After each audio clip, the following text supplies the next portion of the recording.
আমাকে মেরে ফেললেও আমি পতাকা নিয়েই স্টেডিয়ামে ঢুকবো।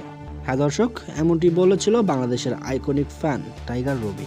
চেন্নাইয়ে বাংলাদেশ ভারত টেস্ট ম্যাচ দেখতে গিয়ে ভারতীয় সমর্থকরা তাকে বাংলাদেশের পতাকা নিয়ে স্টেডিয়ামে ঢুকতে দেননি। আর আজ কানপুরে বাংলাদেশের দ্বিতীয় টেস্টে টাইগার রবিকে ভারতীয় সমর্থকরা স্টেডিয়ামের মধ্যে রীতিমতো মেরে অজ্ঞান করে দিয়েছেন।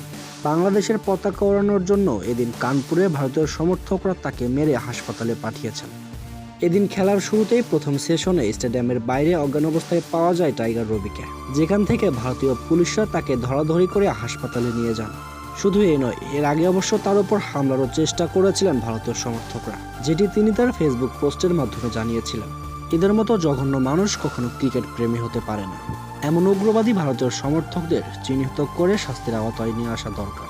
এদের মতো উগ্রবাদীরাই ক্রিকেটের সৌন্দর্যকে নষ্ট করে।